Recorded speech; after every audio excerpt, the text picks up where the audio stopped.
ओम ओम नमः शिवाय। शिव महापुराण। तदंतर ऋषियों के पूछने पर किस कामना की पूर्ति के लिए कितने की पूजा करनी चाहिए, इस विषय का वर्णन करके सूत जी बोले, महर्षियों, पार्थिव शिवलिंग की पूजा कोटि कोटि यज्ञों का फल देने वाली है। कलयुग में लोगों के लिए शिवलिंग पूजा जैसा श्रेष्ठ दिखाई देता है, वैसा दूसरा कोई साधन नहीं है। यह समस्त शास्त्रों का निश्चित सिद्धांत है। शिवलिंग भोग और मोक्ष देने वाला है। शिवलिंग 3 प्रकार के कहे गए हैं, उत्तम, मध्यम और अधम। जो 4 अंगुल ऊंचा और देखने में सुंदर हो तथा वेदी से युक्त हो, उस शिवलिंग को शास्त्र यज्ञ महानियों ने उत्तम कहा है। उससे आधा मध्यम और उससे आधा अधम कहा माना गया है। इस तरह 3 प्रकार के शिवलिंग कहे गए हैं, जो उत्तरोत्तर श्रेष्ठ ब्राह्मण, क्षत्रिय, वैश्य, शूद्र अथवा विलोम संकर कोई भी क्यों न हो, वह अपने अधिकारों के अनुसार वैदिक अथवा तंत्रिक मंत्र से सदा आदरपूर्वक शिवलिंग की पूजा करे। ब्राह्मणों महर्षियों को अधिक कहने से क्या लाभ।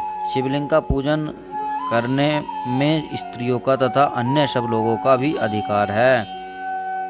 द्विजों के लिए वैदिक पद्धति से ही शिवलिंग की पूजा करना श्रेष्ठ है, परंतु अन्य लोगों के लिए वैदिक मार्ग से पूजा करने की सम्मति नहीं है। वेदज्ञ द्विजों को वैदिक मार्ग से भी पूजा करना चाहिए, अन्य मार्ग से नहीं। भगवान शिव का कथन है, दधीचि और गौतम आदि के शाप से जिनका चित्त दग्ध हो गया है, उन द्विजों की वैदिक कर्म में श्रद्धा नहीं होती। जो मनुष्य वेदों तथा स्मृतियों में कहे हुए सत्कर्मों की अवहेलना करके दूसरे कर्म को करने लगते हैं, उसका मनोरथ कभी सफल नहीं होता। इस प्रकार विधि पूर्वक भगवान शंकर का निवेदांत पूजन करके उनकी त्रिभुवमयी 8 मूर्तियों का ही वही पूजन करें। पृथ्वी, जल, अग्नि, वायु, आकाश, सूर्य, चंद्रमा तथा यजमान, ये भगवान शंकर की 8 मूर्तियां कही गई हैं। इन मूर्तियों के साथ सर्वभव, रुद्र, उग्र, भीम, ईश्वर, महादेव तथा पशुपति, इन नामों की भी अर्चना करें। तदंतर चंदन, अक्षत और बिलपत्र लेकर वहाँ ईशान आदि क्रम से भगवान शिव के परिवार का उत्तम भक्तिभाव से पूजन करें। ईशान, नंदी, चंड, महाकाल, भृंगी, विरश, स्कंद, कपर्दीश्वर, सोम तथा शुक्र, ये 10 शिव के परिवार हैं। जो क्रम से ईशान आदि 10 दशाओं पूजनीय, तत्पश्चात भगवान शिव के समक्ष वीरभद्र का और पीछे कीर्तिमुख का पूजन करके विधि पूर्वक 11 रुद्रों को पूजा करें। इसके बाद पंचाक्षर मंत्र का जप करके शतद्रव्य स्तोत्र का, नाना प्रकार की श्रुतियों का तथा शिव पंचांग का पाठ करें। तत्पश्चात परिक्रमा और नमस्कार करके शिवलिंग का विसर्जन करें। इस प्रकार मैंने शिव पूजन की संपूर्ण विधि आदरपूर्वक वर्णन किया। रात्रि देव कार्य को सदा उत्तराधिमुख होकर ही करना चाहिए। इसी प्रकार शिव पूजन भी पवित्र भाव से सदा उत्तराभिमुख होकर ही करना उचित है। जहाँ शिवलिंग स्थापित हो उसे पूर्व दिशा का आश्रय लेकर नहीं बैठना या खड़ा होना चाहिए, क्योंकि वह दिशा भगवान शिव के आगे या सामने पड़ती है। इष्ट देव का सामना रोकना ठीक नहीं है। शिवलिंग से उत्तरा दिशा में भी न बैठें, क्योंकि इधर भगवान शंकर का वामांग है, जिससे शक्ति रूपा देवी उमा विराजमान है। पूजा को शिवलिंग के पश्चिम में भी नहीं बैठना चाहिए, क्योंकि वह आराध्यों का पृष्ठभाग है। पीछे को ओर से पूजा करना उचित नहीं है, अतः अवशिष्ट दक्षिण दिशा ही ग्राह्य है, उसी को आश्रय लेना चाहिए। तात्पर्य यह है कि शिवलिंग से दक्षिणा दिशा में उत्तराभिमुख होकर बैठे और पूजा करें। विद्वान पुरुषों को चाहिए कि वह भस्म का त्रिपुंड लगाकर रुद्र की माला लेकर वलपुत्र का संग्रह करके ही भगवान शंकर की पूजा करे, इसके बिना नहीं। मुनिवरों, शिव पूजन आरंभ करते समय यदि भस्म न मिले तो मिट्टी से ही ललाट में त्रिपुंड अवश्य कर लेना चाहिए। ऋषि बोले, मुने, हमने पहले से यज्ञ बात सुनी रखी है। ऋषि बोले, मुने, हमने पहले से यह बात सुन रखी है कि भगवान शिव का नैवेद्य नहीं ग्रहण करना चाहिए। इस विषय में शास्त्र निर्णय क्या है यह बताइए, साथ ही विल का महत्व भी प्रकट कीजिए। सूत जी ने कहा, मुनियों, आप शिव संबंधी व्रत का पालन करने वाले हैं, अतः आप सबको सत सत धन्यवाद है। मैं प्रसन्नतापूर्वक सब कुछ बताता हूँ कि आप सावधान होकर सुने। जो भगवान शिव का भक्त है, बाहर भीतर से पवित्र और शुद्ध है, उत्तम व्रत का पालन करने वाला तथा दृढ़ निश्चय के युक्त है, वह शिव नैवेद्य का अवश्य भक्षण करे। भगवान शिव का नैवेद्य अग्रह है और इस भावना को मन से निकाल दे कि शिव के नैवेद्य को देख लेने मात्र से भी सारे पाप दूर भाग जाते हैं। उसको खा लेने पर तो करोड़ों पुण्य अपने भीतर आ जाते हैं। आए हुए शिव नैवेद्य को सिर झुकाकर प्रसन्नतापूर्वक साथ ग्रहण करें और प्रयत्न करें कि शिव संपूर्ण पूर्वक उसका भक्षण करें। आए हुए शिव नैवेद्य को यह कहकर कि मैं इसे स्वयं में ग्रहण करूंगा लेने से विलंब कर देता है, वह मनुष्य निश्चय ही पाप से बन जाता है। जिसने शिव की दीक्षा ली है उसे शिव भक्तों के लिए यह शिव नैवेद्य अवश्य भक्षणहीन है, ऐसा कहा जाता है। शिव की दीक्षा से युक्त शिव भक्त पुरुषों के लिए सभी शिवलिंगों नैवेद्य शुभ एवं महाप्रसाद है, अतः वह उसका अवश्य भक्षण करें। परंतु जो अन्य देवताओं की दीक्षा से युक्त और शिव भक्ति में भी मन को लगाए हुए हैं, उनके लिए शिव नैवेद्य भक्षण के विषय का क्या निर्णय है, उससे आप लोग प्रेमपूर्वक सुने। ब्राह्मणों, जहाँ शालग्रास शिला की उत्पत्ति होती है, वहाँ से उत्पन्न शिवलिंग से रसलिंग, पादलिंग में पाषाण, रजत और स्वर्ण से निर्मित लिंग में देवताओं तथा सिद्धांतों द्वारा प्रतिष्ठित लिंग में केशर निर्मित लिंग में स्फटिक लिंग में रत्न निर्मित लिंग में तथा समस्त ज्योतिर्लिंगों में विराजमान भगवान शिव के नैवेद्य का भक्षण चंद्रायन व्रत के समान पुण्यजनक है। ब्रह्मत्या करने वाला पुरुष भी यदि पवित्र होकर शिव निर्माल्य का भक्षण करे तो उसे सिर पर धारण करे और उसका सारा पाप शीघ्र ही नष्ट हो जाता है। पर जहाँ चंड का अधिकार है, वहाँ जो शिव निर्माल्य हो उसे साधारण मनुष्य को नहीं खाना चाहिए। जहाँ चांड का अधिकार नहीं है, वहाँ शिव निर्माल्य का सभी को भक्तिपूर्वक भोजन करना चाहिए। वाणलिंग, नर्मदेश्वर, लोह निर्मित, स्वर्ण आदि धातुमय लिंग, सिद्धलिंग, जिन लिंगों की उपासना में किसी सिद्धि प्राप्त की है अथवा जो सिद्धांत द्वारा स्थापित हैं, वे लिंग स्वयंभू लिंग। इन सब लिंगों द्वारा शिव जी की प्रतिमाओं को मूर्तियों में चांडाल का अधिकार नहीं है। जो मनुष्य शिवलिंग को विधि पूर्वक स्नान कराकर उस स्नान के जलाकर 3 बार आचमन करता है, उसके कायिक, वाचिक और मानसिक तीनों प्रकार के पाप शीघ्र ही नष्ट हो जाते हैं। जो शिव नैवेद्य पत्र, पुष्प, फल और जल अग्रह है, वह सब भी शाल ग्राही शिका के स्पर्श पवित्र ग्रहण करने योग्य हो जाता है। मुनीश्वरों, शिवलिंग के ऊपर चढ़ा हुआ जो द्रव्य है वह अग्रह है। जो वस्तु लिंग स्पर्श से रहित है अर्थात जिस वस्तु का अलग रखकर शिव जी को निवेदित किया जाता है, लिंग के ऊपर चढ़ाया नहीं जाता, उसे अत्यंत पवित्र जानना चाहिए। मुनिवरों, इस प्रकार निवेद के विषय में शास्त्र का निर्माण बताया गया है। अब तुम लोग सावधान होकर आदरपूर्वक विल्व का महात्म्य सुनो। यह विल्व वृक्ष महादेव का ही रूप है, देवताओं ने भी इसकी स्तुति की है। फिर जिस किसी तरह से इसकी महिमा कैसी जानी जा सकती है। तीनों लोगों में जितना पुण्य तीर्थ प्रसिद्ध है, वैसे ही तीर्थ विल्व के मूल भाग में निवास करते हैं। जो पुण्यात्मा मनुष्य विल्व के मूल में लिंग स्वरूप अविनाशी महादेव जी का पूजन करता है, उस निश्चय ही शिव पद को प्राप्त होता है। जो विल्व की जड़ के पास जल से अपने मस्तक को सींचता है, वह संपूर्ण तीर्थों का स्नान का फल पा लेता है और जो सभी इसी भूतल पर पावन माना जाता है। इस विल्व की जड़ के परम उत्तम थाले को जल से भरा हुआ देखकर महादेव जी की पुण्यता संतुष्ट होते हैं। जो मनुष्य गंध, पुष्प आदि विल्व के मूल भाग को पूजन करता है, वह शिवलोक को पाता है और इस लोक में भी उसकी सुख शांति बढ़ती है। जो विल्व की जड़ें समीप आदरपूर्वक दीपावली जलाकर रखता है, उस तत्व ज्ञान से संपन्न हो भगवान शिव महेश्वर में मिल जाता है। जो विल्व की शाखा थामकर हाथ से उसके नए नए पल्लव उतारता है और उनसे उस विल्व की पूजा करता है, उस सब पापों से मुक्त हो जाता है। और जो विल्व की जड़ें समीप भगवान शिव में अनुराग रखने वाला एक भक्तों को भी भक्ति पूर्वक भोजन कराता है, उसे कोटि गुना पुण्य प्राप्त होता है। जो विल्व की जड़ें पास शिव भक्तों को खीर और घृत के युक्त अन्न देता है, वह कभी दरिद्र नहीं होता। ब्राह्मणों, इस प्रकार मैंने संयोग शिवलिंग पूजा का वर्णन किया है। यह प्रवृत्ति मार्गी तथा निवृत्ति मार्गी पूजा के भेद से दो प्रकार का होता है। प्रवृत्ति मार्गी लोगों के लिए पीठ पूजा इस भूतल पर संपूर्ण अभिष्ट वस्तुओं को देने वाली होती है।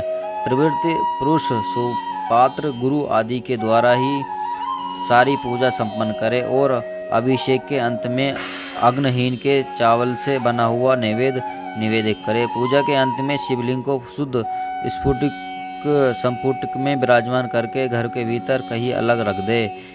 निवृत्ति मार्गी उपासकों के लिए हाथ पर ही शिव पूजन का विधान है। उसे भिक्षा आदि से प्राप्त हुए अपने भोजन को ही नैवेद्य रूप में निवेदित कर देना चाहिए। निवृत्त पुरुषों के लिए सूक्ष्म लिंग की श्रेष्ठ बताया गया है। वे विभूति से पूजन करें और विभूति को ही नैवेद्य रूप से निवेदित भी करें। पूजा करके उस लिंग को सदा अपने मस्तक पर धारण करें। ऋषि बोले, महाभाग व्यास शिष्य सूर्य, आपको नमस्कार है। आप उस भस्म महात्म्य का वर्णन कीजिए। भस्म महात्म्य, रुद्राक्ष महात्म्य एवं उस नाम महात्म्य का इन तीनों परम प्रसन्नता पूर्वक प्रतिपादन कीजिए और हमारे हृदय को आनंद दीजिए। सूर्य ने कहा, महर्षियों, आपने बहुत उत्तम बात पूछी। यह समस्त लोगों के लिए हितकारक विषय है। जो लोग भगवान शिव की उपासना करते हैं वे धन्य हैं, कृतार्थ हैं, उनका देह धारण सफल है तथा उनके समस्त कुल का उद्धार हो गया। जिनके मुख भगवान शिव का नाम है, जो अपने मुख सदाशिव और शिव इत्यादि नामों को उच्चारण करते रहते हैं, पाप उनका भी तरह स्पर्श नहीं करते। जैसे खदीर वृक्ष के अंगों को छूने का साहस कोई प्राणी नहीं कर सकता। हे ऋषि शिव, आपको नमस्कार है।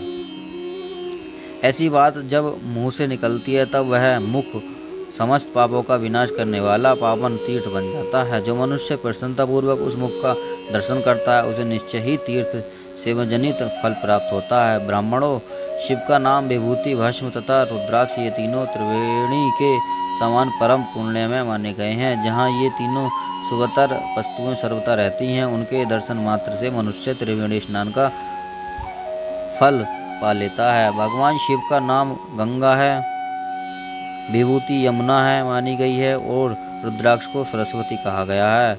इस तीनों की संयुक्त त्रिवेणी समस्त पापों का नाश करने वाली श्रेष्ठ। ब्राह्मणों, इन तीनों महिमा को सदलिंग अक्षण भगवान महेश्वर के बिना दूसरा कौन भलीभांति जानता है।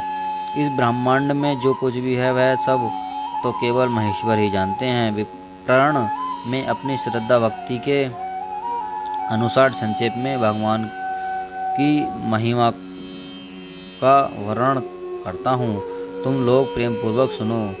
यह नाम महात्म्य समस्त पापों को हर लेने वाला सर्वोच्च साधन है। शिव इस नाम रूपी दावान से महान पाप रूपी पर्वत अनायास ही भस्म हो जाता है। यह सत्य है, इसमें संशय नहीं है। सोनक, पाप मूलक जो नाना प्रकार के दुख हैं वे एकमात्र शिव नाम भगवान नाम से ही नष्ट हो जाते हैं। दूसरे साधनों से संपूर्ण यत्न करने पर भी पूर्णतया नष्ट नहीं होते।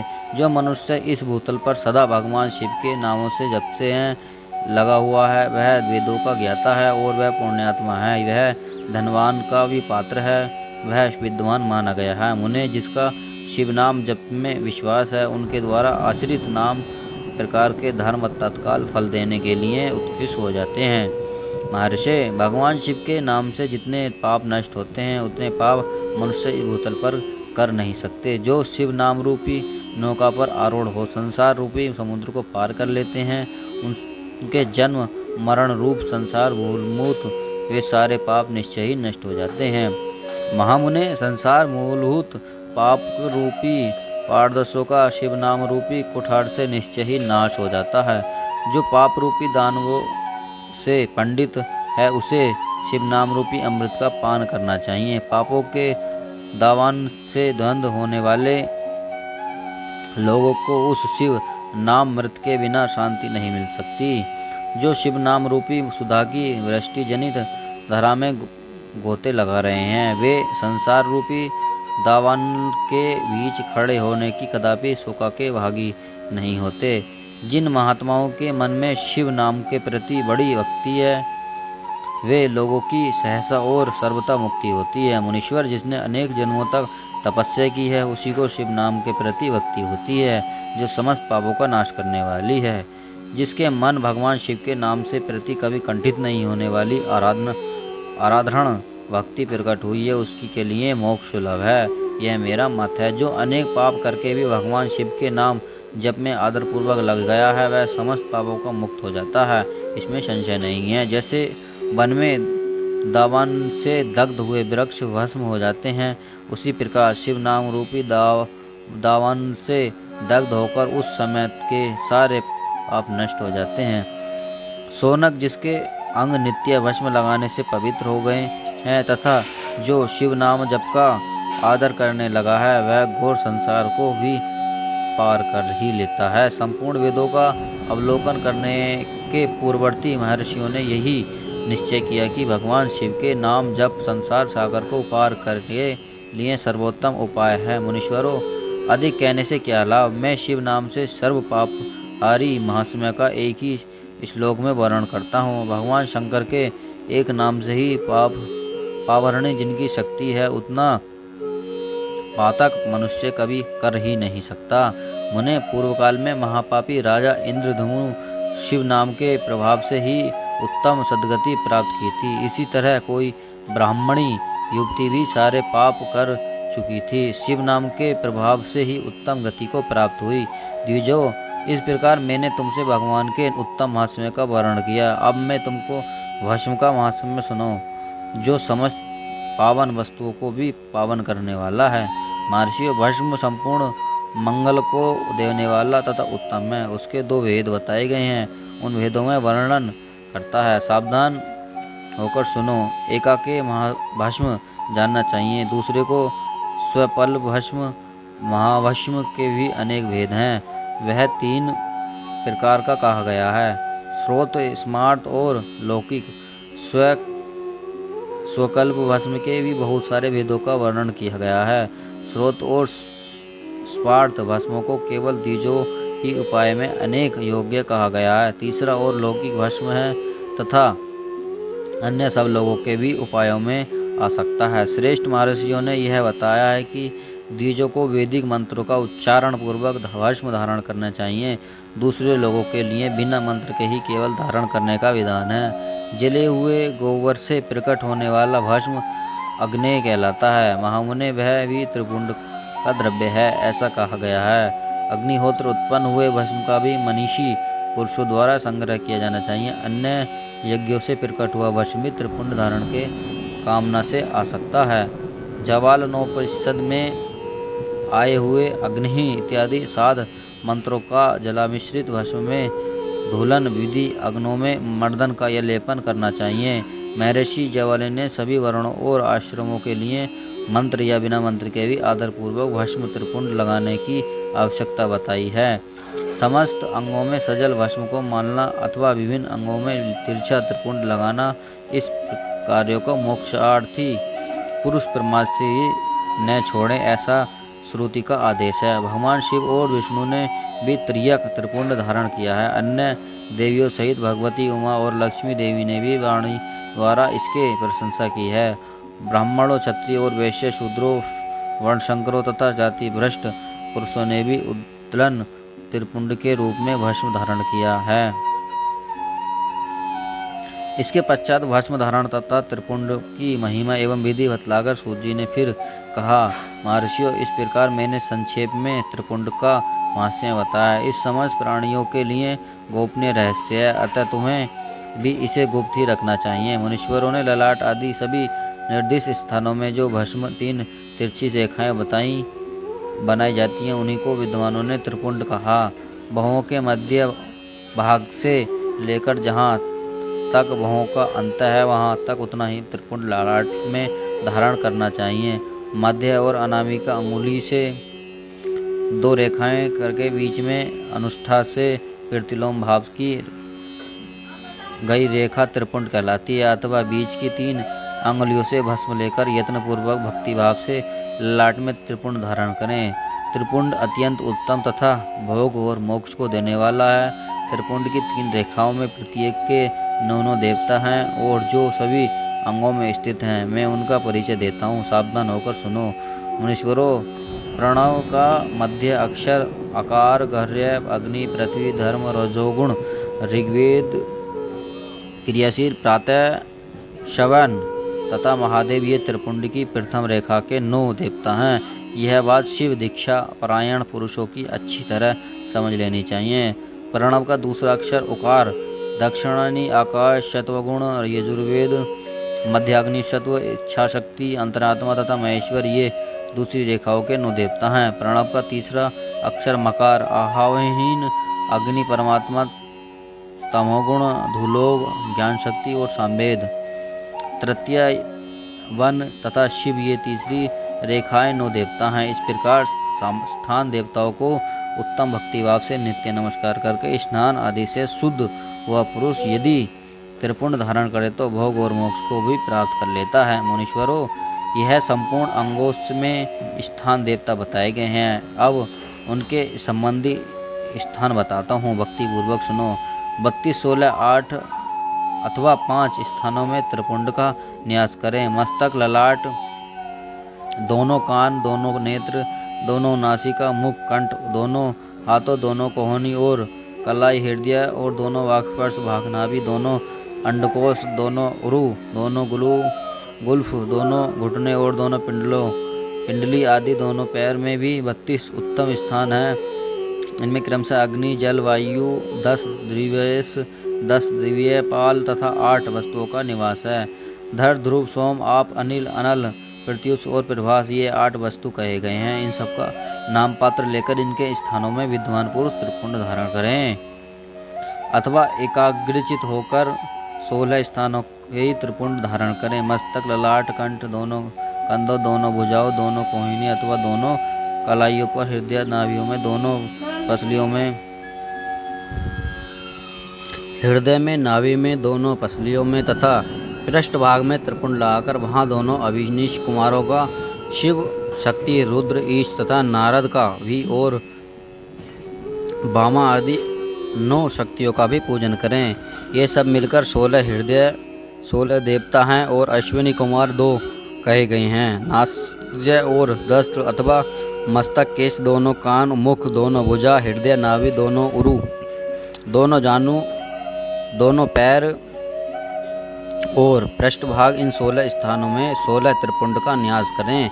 मस्तक में शिव, केश के चंद्रमा, दोनों कानों के रुद्र और ब्रह्मा का, मुख में विघ्नराज गणेश, दोनों भुजाओं में विष्णु और लक्ष्मी, हृदय में शंभु, नाभि में प्रजापति, दोनों उरु में नाग और नाग कन्याएं, दोनों घुटनों में ऋषि कन्याएं, दोनों पैरों में समुद्र तथा विशाल पृष्ठभाग संपूर्ण तीर्थ देवता रूपी विराजमान है। इस प्रकार 16 स्थानों का परिचय दिया। अब 8 स्थान बतलाए जाते हैं। गुहा स्थान, ललाट, परम उत्तम, कर्ण, युगल, दोनों कंधे, हृदय, नाभि ये 8 स्थान हैं। इनमें ब्रह्म तथा स्फूर्ति ये 8 देवता बतलाए गए हैं। मुनीश्वरों, भस्म के स्थानों को जानने के लिए विद्वानों ने इस तरह 8 स्थानों का परिचय दिया अथवा मस्तक, दोनों भुजाओं, हृदय, नाभि और इन 5 स्थानों का भस्म देवता पुरुषों ने भस्म धारण के योग्य बताया। यथासंभव देश, काल आदि अपेक्षा रखते हुए उद्वलन भस्म को अभिमंत्रित करना और जल में मिलाना आदि कार्य करें। यदि उद्वलने में असमर्थ हों तो त्रिपुंड आदि लगाएं। त्रिनेत्रधारी तीनों गुणों के आधार तथा तीनों देवताओं के जनक भगवान शिव का स्मरण करते हुए नमः शिवाय कहकर ललाट में त्रिपुंड लगाएं। ईशाभ्याम नमः ऐसा कहकर दोनों पार्श्व में त्रिपुंड धारण करें। बीजाभ्याम नामा यह बोलकर दोनों कलाइयों में भस्म लगाएं। पितृभ्या नामा ऐसा कहकर नीचे अंगों में, उमाभाय नमः कहकर ऊपर के अंगों में तथा भीमशाय नमः भीमाय नमः कहकर पीठ में और सिर के छिलके भाग में त्रिपुंड लगाना चाहिए।